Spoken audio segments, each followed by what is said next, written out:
So why don't we go ahead and get started? It's 9:35. Good morning. That was pretty good. I'm not even going to make you repeat that. Well, it's delightful to be here with you. Thank you for being here. If you don't hear anything else today, I hope that you hear a strong and heartfelt gratitude for your faithfulness and perseverance in ministry. I know that it's been a rough go these last 18 months, and I know that a lot of you are tired and wondering how you're going to catch your breath. So I hope that this time together was one step towards catching your breath, and I hope that you'll take advantage of what's already there for you, your vacation time, your continuing education time, the resources from Portico and other health and mental health resources, whatever you need, and don't hesitate to reach out to us as well as you try to get your resiliency back. I have noticed that you are an incredibly resilient group of pastors and deacons and SAMs and professionals. And but I know that even those of you who would have described yourself as resilient are feeling like you've got about that much left. So know that you are in my prayers every day, and also our staff. We're just grateful for the good work that you continue to do in spite of the many challenges. And we're going to learn a new definition of PPP during the sermon, particularly problematic parishioners. So.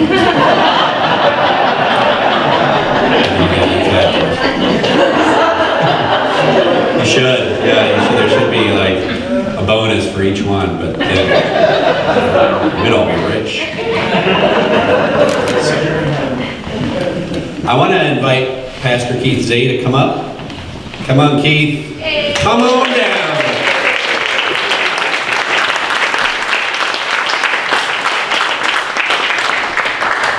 This guy, you and I go back to 1998. No, 1994. You tell me. 96. I had, if you averaged it, yeah, 1996. And I still remember when we met in my living room when I was the mission developer for a congregation, and you encountered a rather desperate, worn-out, lost mission developer who had lost some of his resilience and needed $6,000. And he got me $6,000. I've liked him ever since. So, but anyway, I can't write the story of my ministry without you figuring prominently in that. I know that's true for a lot of people here in this room. You have been a mentor, a leader, an instigator, a catalyst in this church, and a proclaimer of the gospel, not just with your words, but with the way that you conduct yourself in your ministry and your life. I know that anyone that's been around a little while in this room has felt affirmed by you, has known you as someone that they could trust.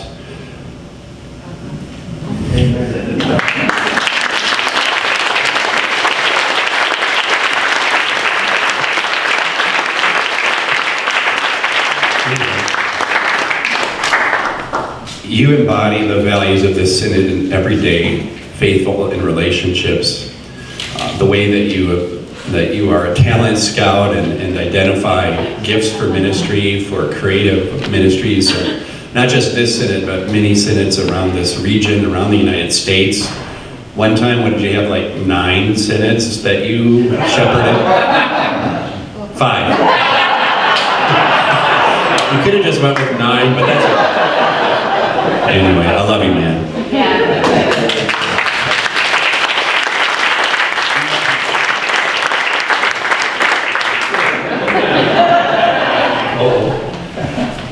Holy, devoted, loving neighbor, loving God, and I've experienced over all these years of being holy, devoted love, recipient of God's love in Christ, in flesh in Christ, and revealed in the Holy Spirit. And as I look at you, I see you sacramentally as visible means of God's grace, God's unconditional love and acceptance. And what a privilege and joy to journey with you, Bill, and so many others. And it sets me forward in a way that is always going to be grateful for ministry shared. And that ministry continues. Paths will still cross. And God's holy, devoted love will always be there for us. And I thank God for you, Bill, and for the incredible Sin staff I've been blessed to work with. Thank you.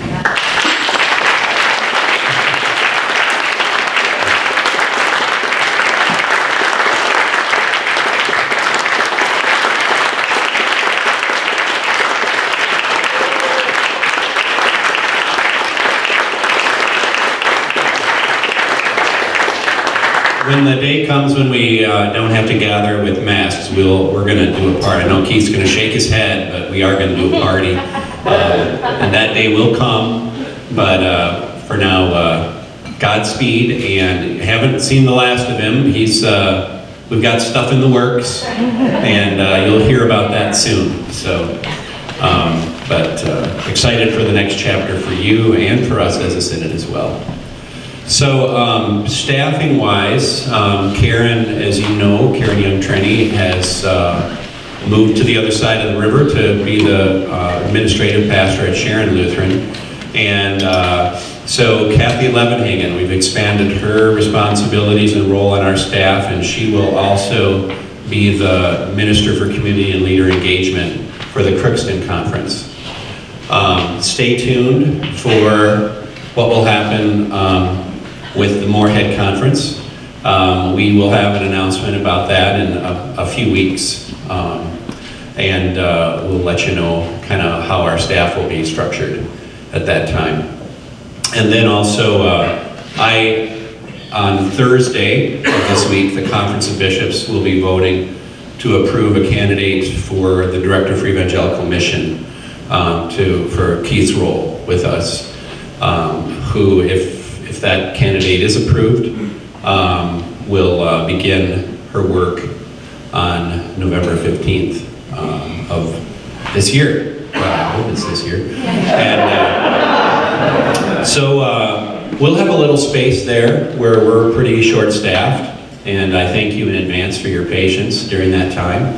I think one of the things that I have learned in terms of synod work is there's a really simple and important thing, which is responsiveness. I think it's really important to be responsive. Nobody loves it, and everybody hates it when you send an email and it just goes into a black hole and you wonder if anybody heard you, or a text message or a phone message. And our goal as a staff has been to be responsive, and I hope that's been your experience, and if it hasn't been, I want to know about it.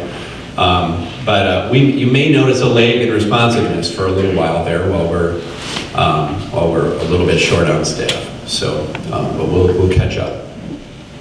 So I want to talk a little bit about, let's see, I have an agenda.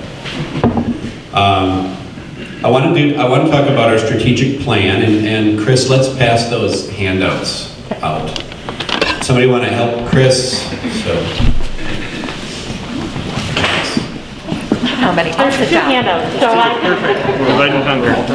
Cheers. So our vision as a people set free by the gospel to be wholly devoted to Jesus and our neighbor in love. And, you know, the first part of that, it's easy to skip over that. You know, we throw words like gospel around inside a vision and mission statement, sometimes without pausing to reflect on the importance of those words. But this vision begins with the assumption that the gospel is being proclaimed, and you are the proclaimers of that gospel here in this place.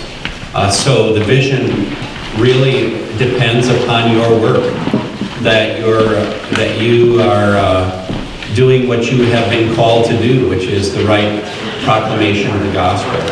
And so it begins with that good news of God's unmerited grace and favor through Jesus Christ that sets us free to be wholly devoted. And I think So the first part of that vision is the critical part, that the gospel is being proclaimed, and it's what we spend most of our time trying to support. But the second part, I think, is the visionary part, the wholly devoted piece. You know, none of us are whole in anything, in any part of our lives. I mean, we feel maybe more these days a sense of fracture everywhere. But I believe that the life of the journey of faith is this lifelong journey of moving towards greater wholeness. More wholeness in ourselves, and which leads to more wholeness with our neighbor, and it all begins with the gospel of Jesus Christ. And so wholly devoted is a visionary place that we're moving towards, and probably never arrive, but it's the right road to be on. And wholly devoted to Jesus and our neighbor in love. John's epistles equate love of God, love of Christ, and love of neighbor. And we experience that. We know it. We know when we're being loved and when we're not. And we experience that as a gift from God, and as the ministry of Christ in our lives. So our mission then is to enable that to happen, to be about fostering safe and healthy places for the ministry of the gospel to unfold, and shaping an abundant future for all in northwestern Minnesota. The first part of that vision, just to be completely honest, is about 75 or 80% of Synod work. You know, the vast majority of our work is mandated. You've been part of strategic planning processes. I have too, where you begin by figuring out, like, what are our mandates? What's the stuff that we just have to do? We can't choose not to do it. We have to do it. And you know, for most organizations, it's like 10 or 20%. But for this organization and in the ELCA, for synods, it's more like 75 or 80%. I mean, we can't not do candidacy. We can't not do call process. We can't not respond to conflict. We can't not be all in if there's a potential misconduct. We just have to be there, and we have to do it. Most synods now in the ELC are doing it with the staff that's about half of the size that it was when we started in the ELCA. So about 75-80% of our work is all that mandated stuff that you can read about in the Constitution, which I know you all study at least once a week. And then the rest of it is how can we use the gifts that God has given us as a staff, as a people, as a whole synod, to move forward to shape an abundant future. And so our lines of effort, while they are also about that mandated part, are also lines of effort that we hope are driving us towards an abundant future for all. And the first line of effort is about Congregational Vitality, that we would be the go-to partner for congregations that are seeking greater vitality in their life together. There's not a lot of things I know for sure, but one thing I know for sure is that organizations do not change. And I've seen people try to change organizations by, writing a vision and a mission, and that's one way to try to do it. And I've seen them try to do it by restructuring and, changing the Constitution. But all of that is just rearranging. It's just surface level work. The real change happens when people change. And so organizations change when the people inside those organizations change, and then they change the organization because they behave differently. It's ultimately all leadership it boils down to how do we affect behavior change. And the behaviors we're looking for are a devoted life. So you've been spending some time working in spiritual practice, and that has to be the place. We start with the ancient gifts of the church, the spiritual practices that draw us closer, draw our awareness of Christ in our lives, that deepen our awareness, that draw us closer to God and to one another. And so it is about life change, about changed people. And there's, I don't know, any Modern Family fans? There's an old Modern Family episode, and there's this little vignette in which, and I'm terrible at remembering characters' names, but the red-haired guy, what's his name? Anybody remember? But anyway, he's doing the little, at the end of every episode, somebody does a little talk, and he's talking about, can people change? And then there's this little thing that happens where someone's trying to figure out how to operate the TV, and she finally figures it out. And then he says that about 15% is about how much people can change. And I don't know if they researched that, but in terms of change theory, that's actually accurate. That's about how much change we can affect in our lives. If we really work at it, we can change about 15%. And that's enough. That's about all it takes. And so that first line of effort, which is about congregational vitality, if you poke around underneath that and what we're actually trying to do, it's really people, and trying to invite people into a fuller and deeper relationship with Christ, and then into fuller, deeper relationships with their neighbors, because, and especially with neighbors across perceived difference, because we know that when we're in this dynamic, this cycle of we're sensing a deepening awareness of Christ in our lives, and we're deepening our relationships with people, and people whose life experiences maybe been very different than ours. That's just kind of the special sauce or the stew that the Holy Spirit loves to work in, and change starts to happen. And then it is about relationships with each other, of course, inside the community as well. And so that's the kind of work that we do to affect congregational vitality, to increase vitality. It's not really hard work. The main thing that stands in the way is the sin of unbelief.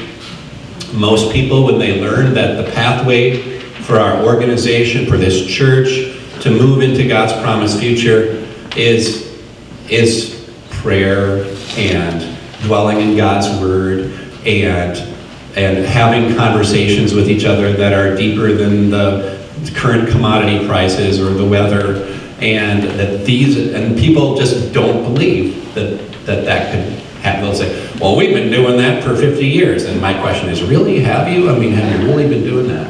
So that is the pathway, and right now, our main delivery system for that, other than just our daily work with coaching and mentoring leaders, but our main programmatic delivery is practicing resurrection. And we'll continue to attend to that and tweak it and grow that. Go ahead, Jake. Did you say that the other understanding was the Sin of Unbelief? Sin of understanding? Did I say that? Sin of unbelief. The sin of unbelief.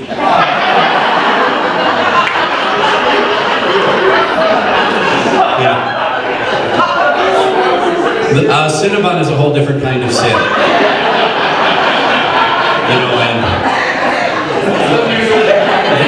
And depending upon the size and quantity and number, it may not even be a sin. But unbelief is a sin. So thank you for that. So the second line of effort is about developing and recruiting leaders, diverse, adaptive leaders. And we have worked really hard at that in our first 2 years. I mean, one of the way that a bishop or a synod staff can make an enduring impact on a synod is by the people that you invite to serve there. And we worked really hard to have, we go into assignment process pretty strategically, and we work hard to get great leaders to come to our synod. And we've these first 2 years have been fantastic. We've had a lot of new fine leaders come here, and now's a good time to introduce them. So I have a list which is on 3 different pages. So is it possible that Jeremiah Holst I know you're not new, but you have been here since these are all the people who are new since this last time we were together 2 years ago. So I'm new at Calvary since that Yeah, you're new at Calvary since then, right? Okay, that's what I thought. No, because you were at Shevlin Solway before that, right? Long story, we won't go into that here. Sonia Brucklocker, are you here, Sonia? Maybe Sonia's not here, okay? Pastor David Fleener, I know you're here. There he is, right there. Stand up. Greet Pastor David.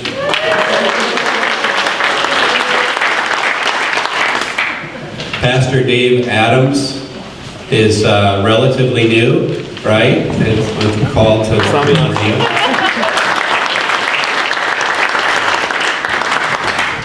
Let's see. Is Kevin Hackney here? Kevin, are you here? Kevin Hackney serves at First in Our Savior's Thief Lake in Middle River. Janelle Henninger. Janelle, I know you're here. I think you are. We had a meeting this morning. Oh, okay. All right. Let's see. I know Joe Skogmo isn't here. Eric Schwerian? Eric? There he is. Eric is at Trinity in Pelican Rapids. And is Dominique Buchholz here? I know she was. Okay.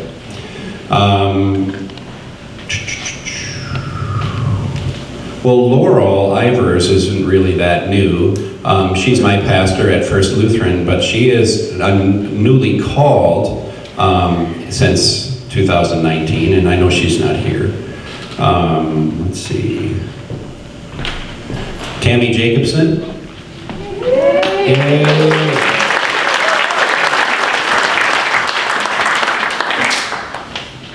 Erin Bovendam at Calvary. Chris, her husband, Chris Matthews, right next to you there.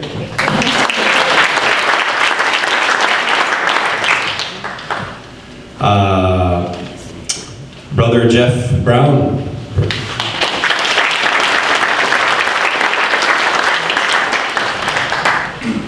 And let's see, David and Joanne Swanger up in Roseau.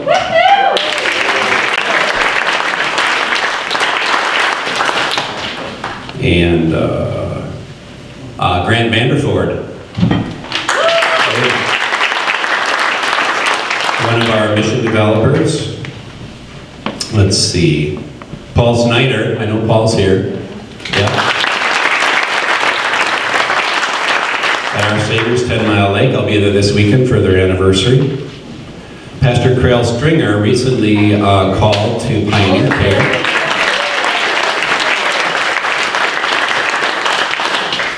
Pastor Emily Papke Larson at First and at Campus Ministry.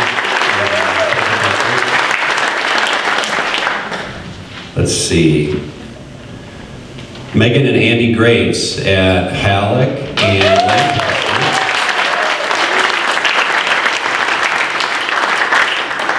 Maggie Birkness at Our Savior's in East Grand Forks.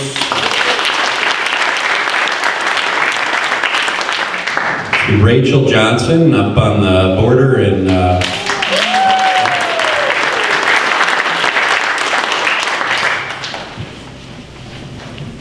who am I forgetting here? I literally have 3 different lists. Doug Stabby. Doug, you've known Doug for a while, but he's actually new to our city. And Roxanne Goulet is a new synodically authorized minister.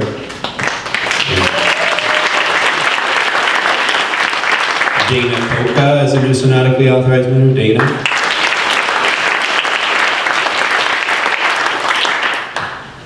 Let's see.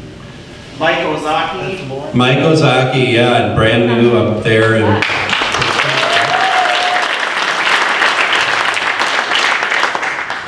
who else? Did I miss anybody? And I Lauren's not here, but. What? Lauren is getting a cast. Lauren Mellum, yep, started as senior pastor at Bethlehem in Fergus. Anybody else? Marilyn Grandstrand, yeah, Grandstrand, come on. Brand new Sam. Not that new anymore, you've got months and months of experience. But we are just gifted with amazing new leaders. Yep, thank you, Carla. Ben Durbin has moved from Augustana over to... Yep, new call over in Battle Lake. Ben, not new to the Synod, but new call. Who else? We have an intern from Yes. Seminary. Right?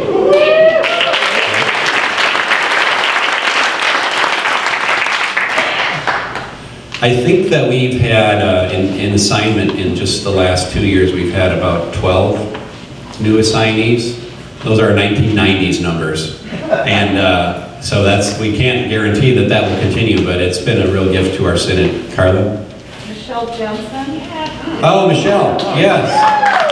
Really ordained.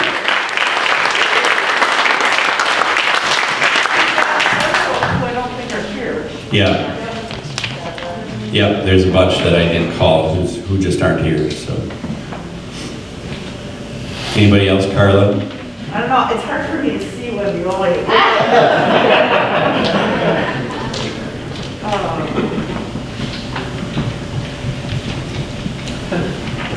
I'm having a hard time. All right. Well, if you started in a new call in the last 2 years, raise your hand. Oh, there you go. Wow. Cheryl Bird, yeah. Yay.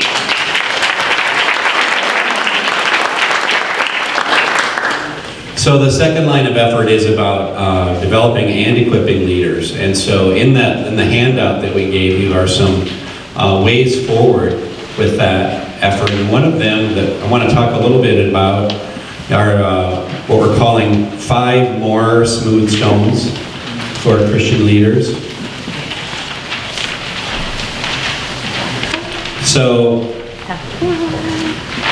we are currently, we've already done some work to acquire resources, and we will be doing some fundraising this fall and also next winter.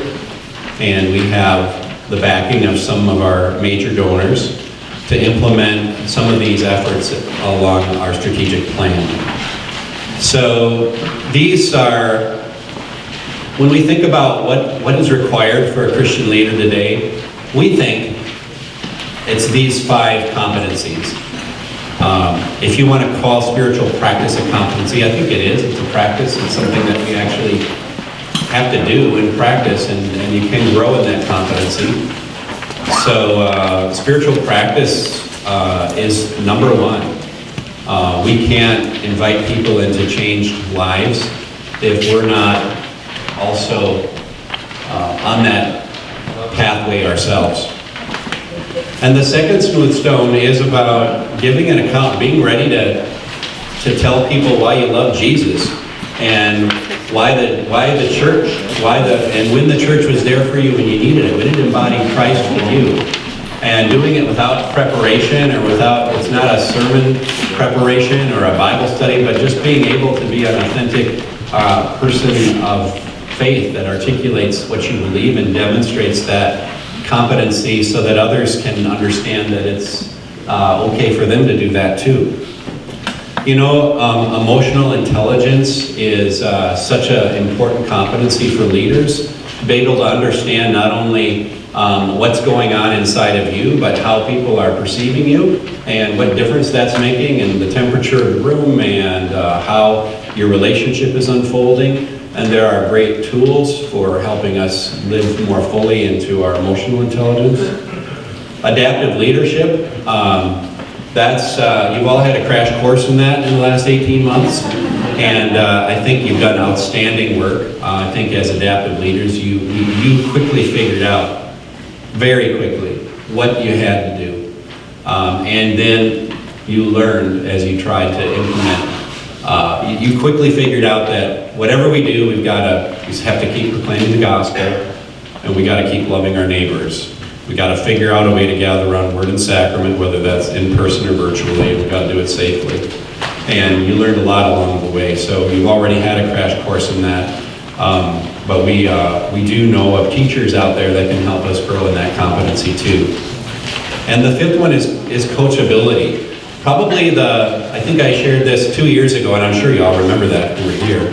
But the only fatal flaw for a call for a rostered minister is an inability to back up, an inability to say, wow, I made a mistake there, and I need to learn from that. An inability to be coached, to understand that you got some space to grow, and be able to be vulnerable with that, I think is really essential.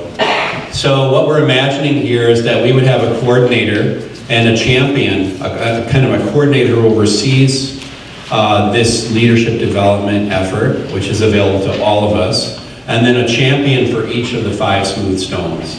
And then also a budget to be able to do some things with each of those, some kind of event or process or symposium each year.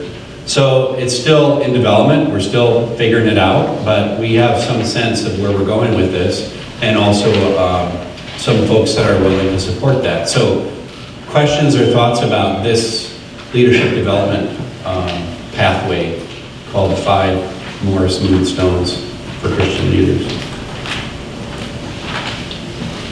Just an idea. It might be kind of a nice rotation for conferences if they each took one of these and then rotated every year. Nice. Just an idea. Sure. Yeah, thank you. Any thoughts, questions? I don't know. I'm a very talkative bunch until you're actually asked for it. Okay. Here's one. Yeah, Crow. Yes, I'm wondering about some intentionality about care for creation. Sure. I mean, it just feels very... Why am I not surprised that you're wondering? It just feels very human focused here. Yeah. And, I hope that we find ways to explore how we can expand the notion of neighbor to neighborhood. Mhm. And, Thank you for that. And I wonder if that can live inside of, maybe not all of these, but spiritual practice, articulating the gospel. Yeah. I mean, the good news is that God loves all of it, right? Not just me. Yeah. Okay.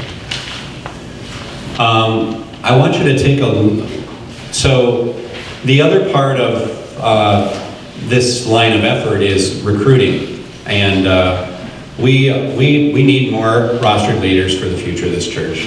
It's not we're not going to be able to recruit our way out of the challenges that the church is facing. We're not going to be able to have a pastor in every place or a deacon in every congregation. That's not going to happen. But we do need to work hard at inviting people to consider this vocation. And Pastor John Olson, who is our Minister for Vocations, works really hard with the candidacy committee at shepherding people that are discerning a call to ministry, and he is able, with the amount of time that we buy from him, to do some work in recruitment, but not as much as we need. And so one of the hopes for the strategic plan is that we might be able to fund a development staff person who would spend about 2/3 of their time in actual traditional development work with developing financial resources, and about another 1/3 of their time developing human resources. And we're in conversations with some folks about the possibility of funding that position. We're imagining someone that loves the church and knows a little bit, has seen the sausage being made and isn't afraid of that. And that is maybe might be their second job in development work. They're a proven professional. They can do the work and are able to just continue to grow in their profession. So the third line of effort is about living more fully into our baptismal promise to work for justice and peace in all the earth. And there we specifically identify in the sub-bullets full inclusion of our LGBTQ plus siblings, and being perceived and seen as not only an ally, but an effective agent for equity and justice for Black, Indigenous, and people of color. And we have a long way to go with that. So I'll take this moment to talk about the resolution that was passed this last year at the Synod Assembly, training on how to be an anti-racist. Probably maybe some intentionally evocative or provocative, perhaps, language. We're talking about learning how to confront and dismantle the racism that exists in ourselves, first and foremost, in our church and in our society. So, as you know, that passed, although there was some opposition, and some of that opposition was, I think, based on concerns about the discipline known as critical race theory. And I think in some of what I heard, I would describe as informed about, at least about the academic dialogue that's going on around critical race theory, and some of it I would describe as not very well informed. But nevertheless, it is a tool that has been found to be very helpful in figuring out what role racism has played in shaping the system that we live in now. And one thing we know for sure is that, the system we have is perfectly designed to achieve the results that we are achieving. And we only have to look around in our society to see how those results have fared, how our siblings of color and indigenous neighbors have fared. And so this expectation is now it's an expectation, quote, requirement that once every 3 years, you'll do some work around understanding how we can confront and dismantle racism.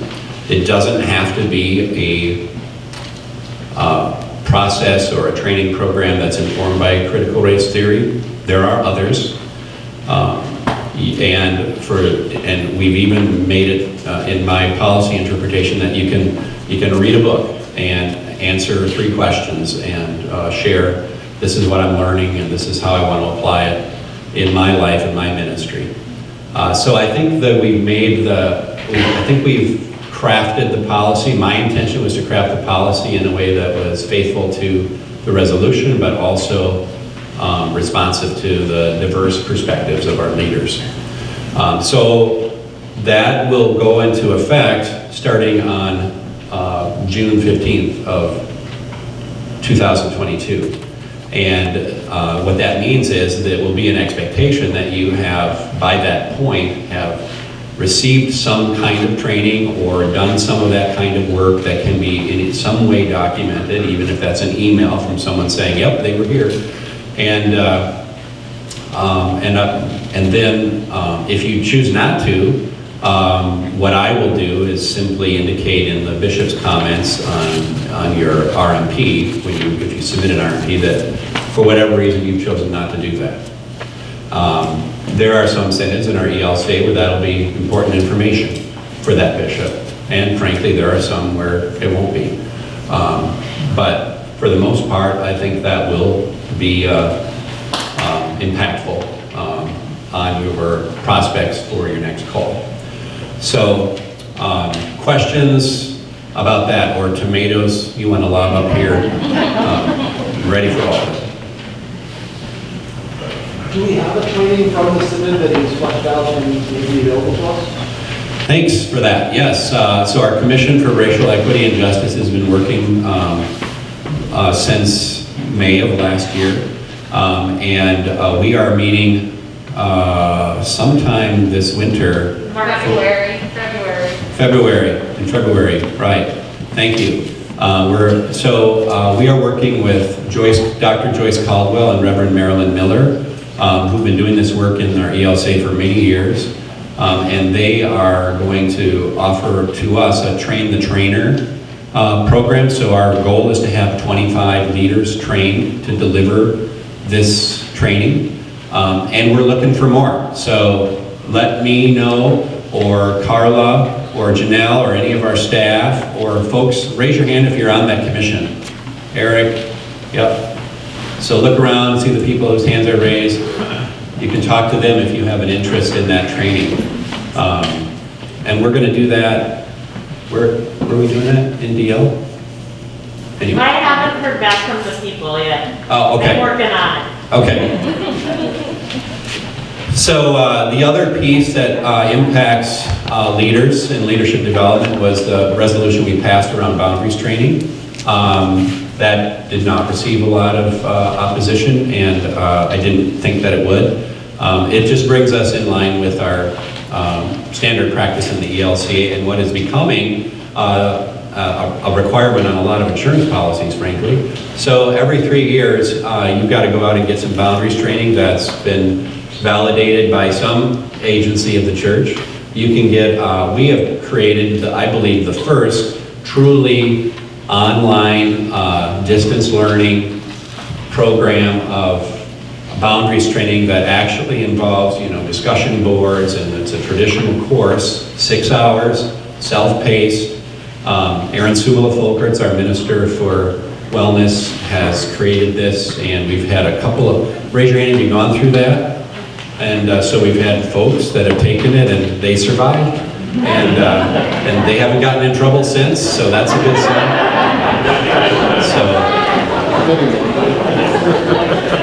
So the consequences of not having completed boundaries training are a little greater than not having completed the anti-racism work. We won't activate your RMP if you don't have boundaries training in the last 3 years. And so you have until June 15th of next year to have had boundaries training within 3 years of that point. Does that make sense? So, any questions about that? The next round of online starts in the middle of October, and registration is open. Find the link in tomorrow's runner notes. So also as a part of this line of effort, we have developed a team of leaders who we call our LGBTQ plus accompaniment team. And our work is primarily with congregations in the call process. Congregations that may be ready to do something that they hadn't imagined before, and maybe 9-10 years ago they thought about, which is calling a leader who happens to be someone from the LGBTQ plus community. I've said to you, this is a justice issue, but even more so, I see it as a stewardship issue. God is richly blessing this church with all kinds of giftedness, and if we don't create openness in our synod, then we're just closing ourselves off from those gifts. And we've already been blessed with gifted leaders who are from the LGBTQ plus community, and we hope that there will be more. We have redesigned the call process this last year. Pastor Janelle Netland did most of the work on that, along with Carla and Mickelson and Brad Scogan. It's in rough draft form now, but there is a draft, and we're using it. And one piece of that's different, it's quite different from former call process, and it may sound like a small thing, but it's actually, by the way, help me with time. How am I doing on time? You have about 20 more minutes. Okay, good. So we are recommending that unless it's a messy situation or an extremely long call than the previous call, that the call committee be formed very early in the interim process, in the interim period. So that's most of our calls, most transitions would be, our recommendation would be, get your call committee going right away. Now, if there's been conflict or the departure of the former minister was messy, then it would not be healthy to form the call committee right away. There's some work that needs to be done before that. Also, if it's been a 30-year tenure, probably not going to form that call committee right away. But in most circumstances, we're going to try to get that call committee going, so that some of the work that is best, it's best if it happens when we're not under the pressure of, gotta get some names, but that we are able to have some space to breathe and think, and work around openness to LGBTQ plus is one of those. Now, in the places where we work, one of the things we've heard, by the way, will the folks who are part of that team please stand? I know most of you are here. So, do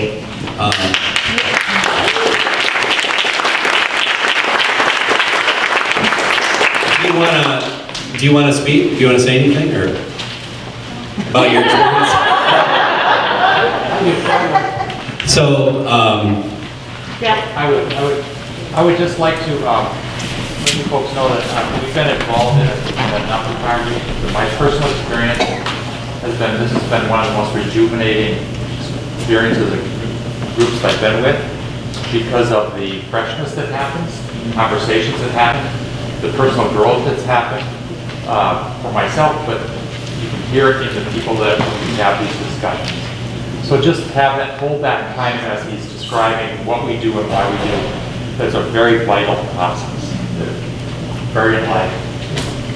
so Deacon John Leeseth, pastors Linnea and Mark Papke Larson, and Maddie Blattenbauer, and Terry Hagenson, and Linda Hammond are parts of our team. And so usually I show up, and most all of those team members show up at any given time. It begins with basically a presentation followed by a discussion, and then we figure out where are we going to go from there. Now, in most of the places where we've done our work, folks have rightly said, you know, we've never called a female. We need work around just, that, So we're not in a place yet where that pathway to leadership is free and clear and without its own obstacles, and also people of color. Every place we've done that work, they said, we need this. What about people? So yeah, we're taking that to heart and realizing that that's work we have to do too. So we're trying to figure that out. Questions? See, I'm getting back on the racism thing. Yeah. I noticed in our library at church we had a book, Hidden Figures, and the movie Hidden Figures. And I also, too, through my daughter, came across like Enigma Code. And, there's a lot of excellent movies out there that deal with racism. Where there was one about an entertainer that went through the South. I can't remember the name of it, but we watched it. Very powerful. Is it possible to use those sorts of resources besides books to Watch a movie? Well, not just a movie. What I'm trying to get at is that that's opened me up in a lot of ways that that I would never find the book. Yeah. Well, I would hope you would watch the movies just because they're good movies. Yeah. And then if you want to talk about it in your paper about the book you read or the course you went to, that's okay too. Okay, no, that's fine. All right. Well, I'm just trying to see, because if you accept the book report, what? Yep. 250. So 6 hours. So 6 hours is kind of the everything eventually degenerates into, okay, what's the actual expectation? So 6 hours of work is the expectation. So if that would be probably 4 movies, and I'd recommend you read a book. Or actually, I'd recommend you take the course that we're going to be offering here in Northwestern. But we'll accept the book. So, other questions? Well, I'd just like to add that Yep. I think there's been a question about, is this an agenda of ours, the ELCA, to try to have some more openness? And I think it's our hope, it's a strategic way of trying to have openness for people of color, of all of this, probably women too. Maybe I haven't heard that when I've been through the process, but what we're striving to do really is have a conversation with congregations about where they are in this openness. Whether they do or don't, we still work with them. Right. We still try to get them the best candidate, but this is an opportunity to have a conversation again on a one-on-one basis rather than at a synod assembly and hash things out. Because there are people in our synod that still are not open Right. to anyone besides a white male. And I think just trying to help why, what is your experiences? These conversations have been rich and helpful, and we discover They have in been. the process. And there are probably some congregations that say we can just see people for people, but I think our LGBTQI plus people are saying that's not really true. Once you get into a situation, they're not as open. Yeah, they're not as open as they said they were. Right.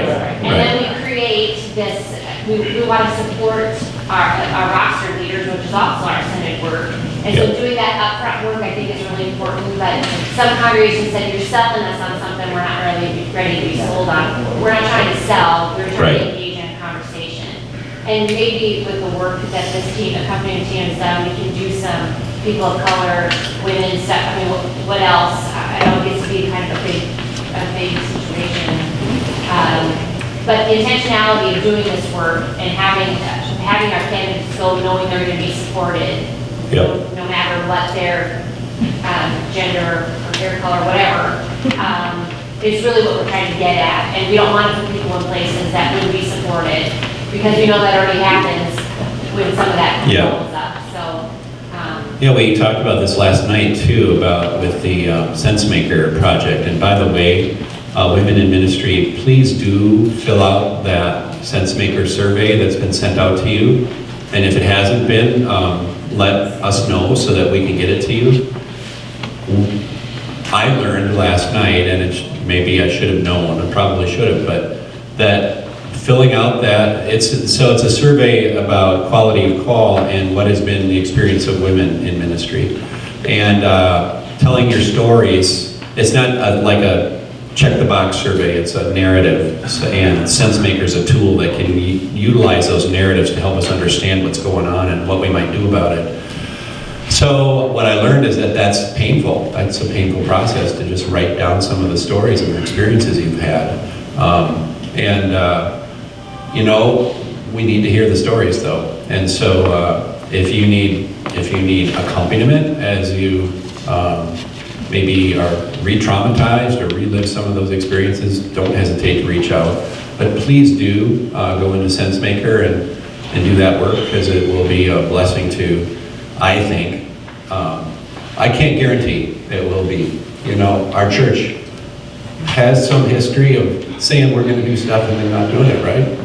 But if we don't keep shaking that tree and raising our voices, then nothing will change. So please do fill it out, and I will do what's within my power to make sure that it goes somewhere in our church and that it actually makes a difference. So are you familiar with the Sensemaker? I mean, Lori, do you want to talk a little bit about it at all, or putting you on the spot here?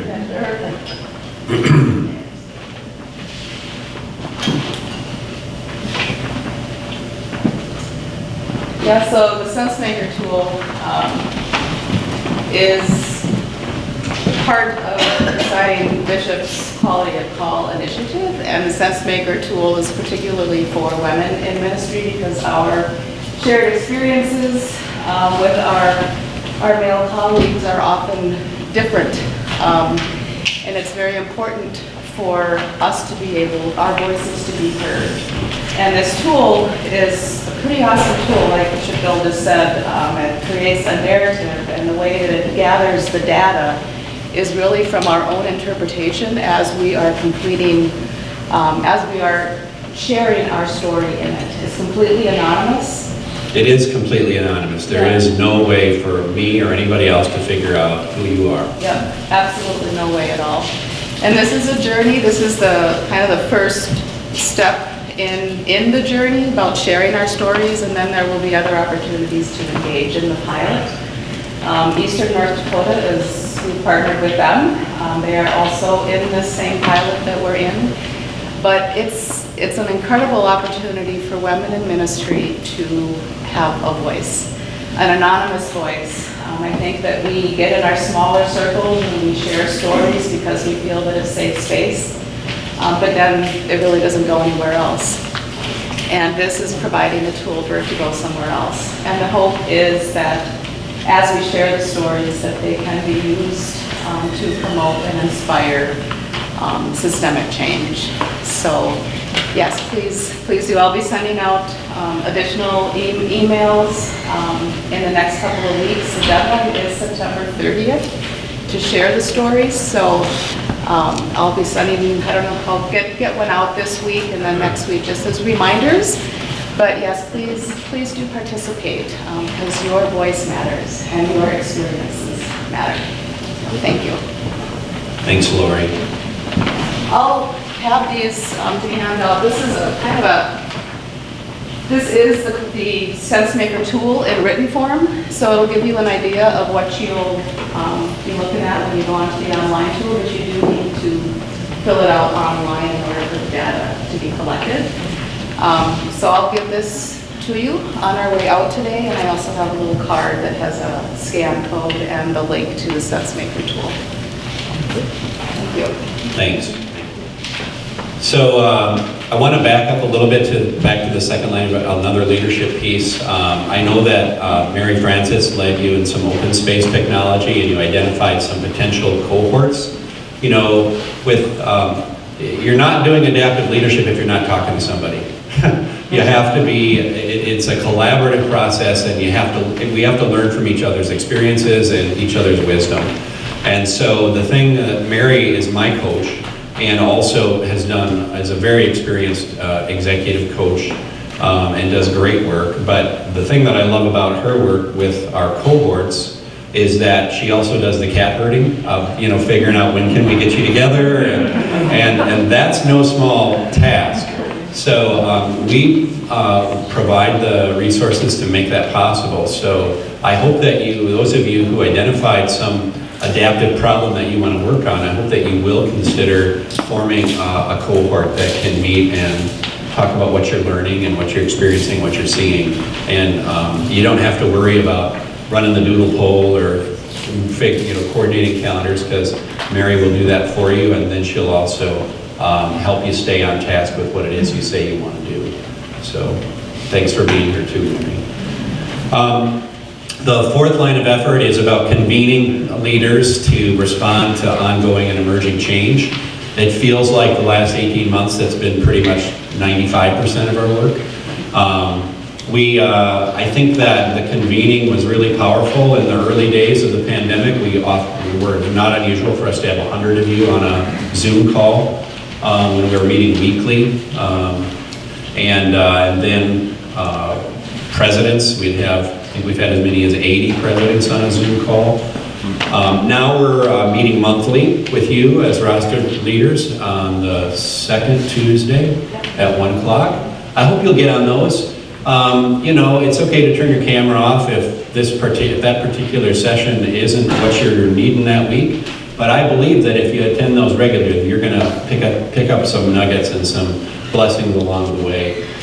So I hope that you will show up at those. And encourage your leaders to show up at the quarterly, formerly, those were weekly for a while too, and then monthly meetings of our presidents and other congregational leaders. Those are quarterly, and those are a little bit longer. Instead of an hour, they're about an hour and a half, so that we can address, you know, seasonal issues in the church's life. So questions about strategic plan, lines of effort. If you look at the back page of that strategic plan sheet, you'll see a budget there. This is some of the ways we're imagining implementation. How am I doing on time, Chris? About 10 more minutes. Okay. So we're imagining a new position, Director of Strategic Resources. The Go For It grants, these are grants that would come at the end of a congregational renewal process. The current rendition of that is entitled Practicing Resurrection. So when congregations come to the end of that process, they write their future story. And they oftentimes have some hopes and dreams.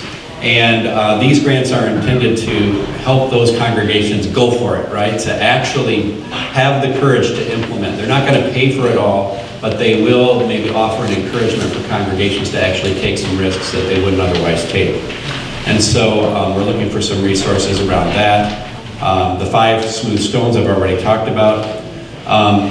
We're imagining, in terms of leadership development, a track for an alternative track for first call theological education. It's maybe more appropriate to call it a parallel track, in which we also, for selected leaders and leaders that raise their hand and say, I want to do this, we offer training in community organizing, entrepreneurship, coaching, so that as you enter a call, you can begin to imagine as a cohort, how can we work for the good of the city, for in its welfare lies our welfare, right? How can we be a catalyst in this community? And so the idea is that before someone in their first call, before all of their time gets taken up with stuff they learned in seminary, which is great. I mean, we want some of your time to be taken up with that. But before all of it is taken up with that, what about some stuff that maybe they didn't teach me in seminary, but that where it could make a lasting difference in this community and could actually create a perception of the church here that would make it be the kind of place that people want to check out because they're doing stuff that actually makes a difference here. So we're imagining some resources around that. Debt reduction, we have been offering, we've been trying to increase the seminary debt reduction grants. Instead, when we raise money for it, instead of putting it into the endowment, we just give you all the money. And we are going to do a major endowment campaign. We're imagining that that would be in 2023. But before that, when we raise resources, most donors want their money to go right to work. And so we're trying to increase that amount. We are also, and I'd love to hear your feedback on this, most synods that offer these also have a commitment from the person receiving the grant that they will stay within the synod for at least 5 years. So we're thinking about making that shift.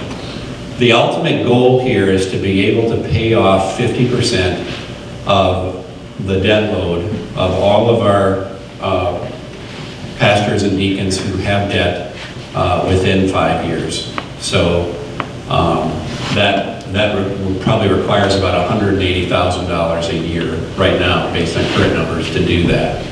And I think that's probably about right, because I do believe that this issue is going to eventually go away. There's a lot of money for scholarships now, and in some cases more than we can use. And so the day will come when seminary debt is not the big issue that it is today, but we're not there yet. So questions about any of that? All right. How does that work for people? How does it work if you're already here? If you're already here, I don't have that anymore. yep, you don't get any money. How would it work for somebody else? They should apply. Okay. And yeah, everyone should apply. You don't have to be in your first call. If you have debt, you should apply. Yep. Bill, are you not only for seminary debt, but undergrad also? Right now, it's seminary debt. Now, here's the thing. I'm not picking on anybody here. I don't have any faces. I have faces from my former synod in my head right now, but none in this room. Now, in some cases, I'm aware that there's a lot of seminary debt, and there was also a full scholarship from the Fund for Leaders. Now, in those cases, when you apply, or when someone applies, we're going to go look and see what scholarships did you receive? And we will deduct, because we use a formula, right, based on the amount of indebtedness. We will deduct from your total indebtedness whatever your scholarship amount was, and then we'll use that figure for your total indebtedness.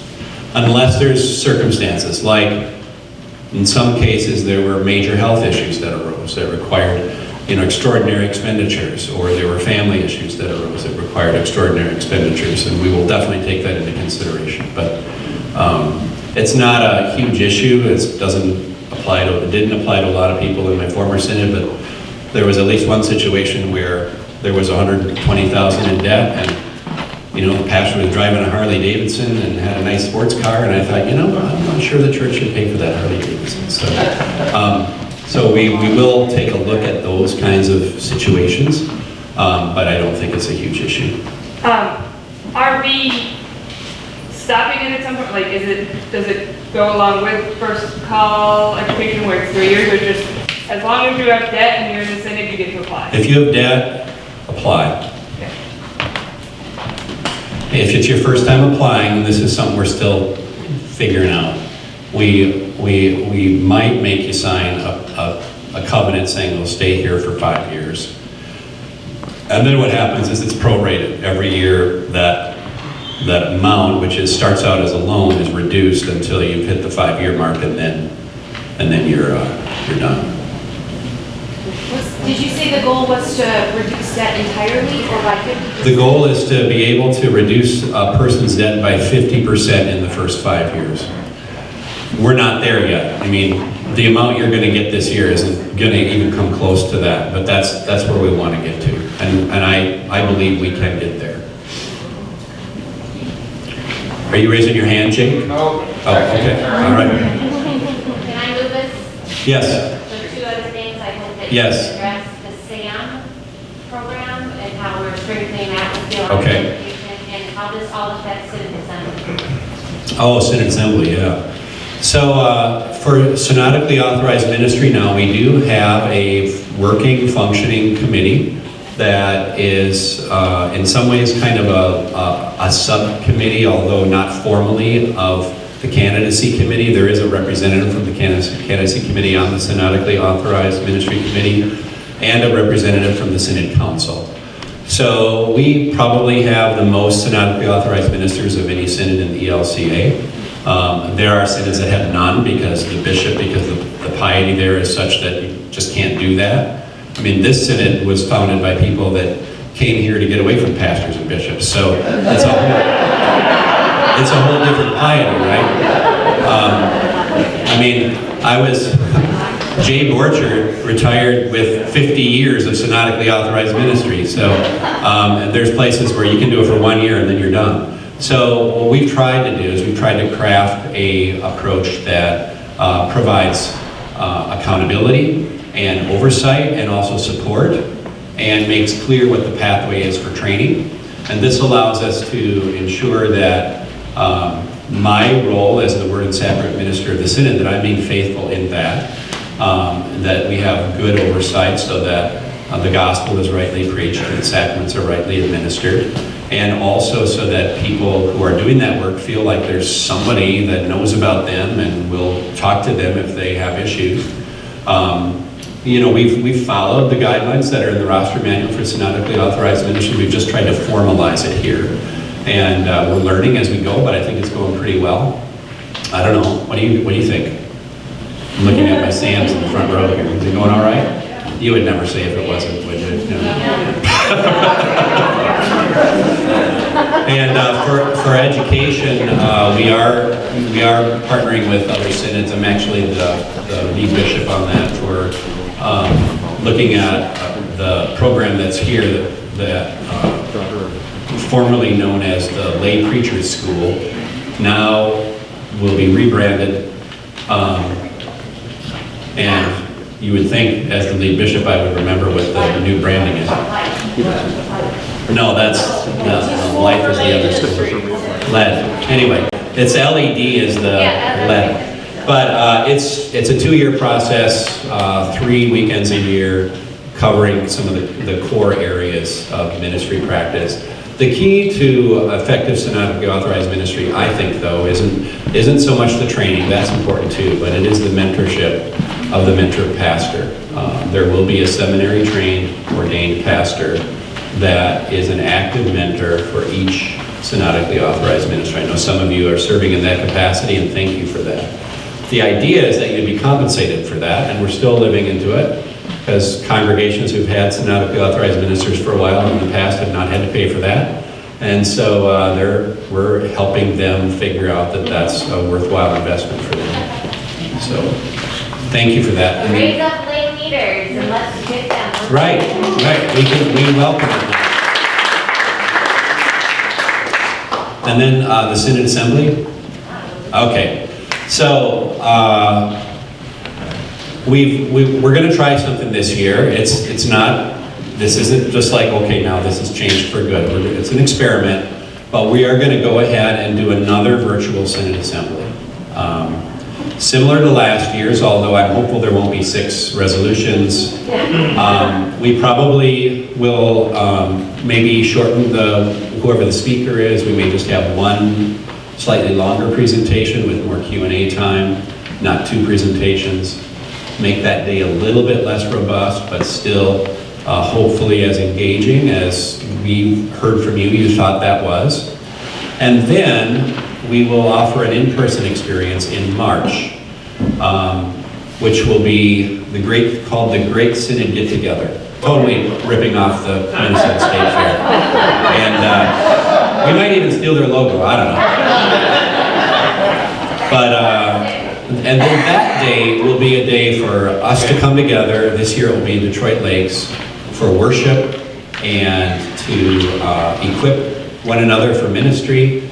This first year will be a rather modest offering on the equipping side. We want to offer something for presidents, treasurers, end of year matters, how to navigate church leadership if it's your first time, or how to break some bad habits if you've been doing it for too long. And also we're wondering about holding our conference meetings at that event. So we'd be together in large space with covering the issues that are common to all of us and having conversations among all of us. And then you would break out into your separate conferences where you go and complain about the bishop and the synod staff, and then come back and, no, I know you would never do that. But then you come back and report out to the whole group how it went. We think that might be an effective way to make that conference experience. I don't know about you, but I'm just going to say I hated conference meetings when I had to go to the pastor. And I think this could make them a little better and more effective, and we could maybe get a little energy into them. So, questions about that? Yeah, what is the date, Chris? The 12th? March 12th? If that's a Saturday? Whatever that Saturday is closest to March 12th. Yes, it probably conflicts with the state basketball tournament, and yes, if it was 15 years ago, I'd be mad about that, but it's not, so I'm not mad about it. We'll just navigate with whatever the conflicts are that weekend. So. Yep. Just clarifying. Yes. You talked about Synod Assembly and then this thing, but chronologically, this thing. Right. Well, we tried to get Chris to say, Chris, maybe not this year, maybe she's like, nope, I want to do it this year. So, and I think that's a great idea. So we're going to do it in March, this March. So that means that the people you want to bring, in addition to your president and treasurer, are your elected Synod Assembly voting members. Because those are the people that should be at conference gatherings. And that could potentially make for a more lively conversation at Synod Assembly then, if you have folks that have been thinking about these issues and actually thinking about them for a few months. But it will be open to your whole congregation, so if anybody can come and be equipped under either the speaker, again, we'll have the form. Yeah, we'll have a keynote, yep. Or if these groups get together, it will be what we make it. Yeah. Thank you. And in future years, we're going to try it this year, and if it goes well, we'll expand it next year to offer more equipping stuff. This year, we're just thinking basics, right? What's the date on Synod Assembly? May 21st? Yes, May 21st. So a real similar schedule to last year, maybe a slightly shortened day on the Saturday, probably still a little gathering the night before to work the bugs out. And we probably won't offer that whole suite of equipping materials because now we're investing that work in the March event. Okay? Anything else? Questions? I left you 3 minutes for questions. It's probably not good, but we can take a little time if we need to. What questions do you have? How was the wedding? Oh, thanks. It was fantastic. It was, Jacob, my son, and Taylor were just beaming the whole time. They were so happy, and it was just delightful. So thank you for asking. I get why in the New Testament weddings lasted 5 days. We were like, really? Can't we just keep partying? I was in Sioux Falls. My son and daughter-in-law were married at Augustana Lutheran Church, which is the oldest Lutheran church in Sioux Falls, and was our church that we attended when we lived there while I served on Synod staff. And Pastor Jonathan Slickle Larson, some of you probably know him, was the pastor and did wonderful work with them both before and during the wedding. And, my prayer for my kids has always three things: that they would find lifelong love, meaningful work, and have faith. And, we're still working on some of them, but 2 out of 3 ain't bad. And God answers prayer. So, thanks for asking. Other questions? Yes. I just want to say, as people new to the Synod, your Synod is very energizing, and we are very thankful to be here. So, we're thankful to have you here. So they have a great house, by the way, right up on Lake of the Woods. So we got to go visit. Any other questions? All right, well, why don't we take a coffee break? Okay. Thank you, Mr. Press. Oh, yeah. Is Dave here? Dave. Hey, thank you so much. You're new to the staff.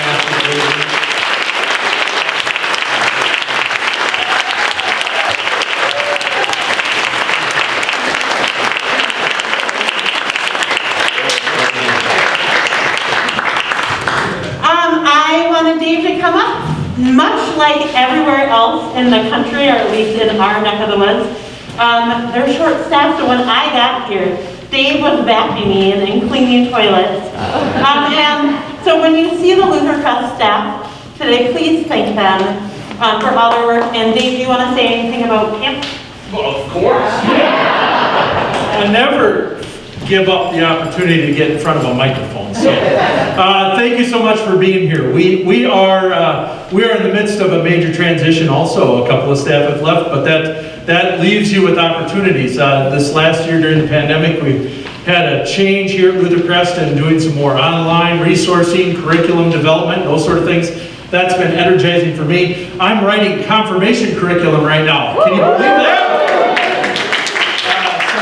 Delight. So if you have some insights or you'd like to get involved, let me know. We'd love to participate in some way. And then also we ventured into a strategic visioning process. And so over the course of the next few months, we'll be putting out material centered around what's our vision for 2025 right now. And so with that visioning and staff departing to new and greener pastures, really blessings for them. I mean, this is going to be wonderful for them.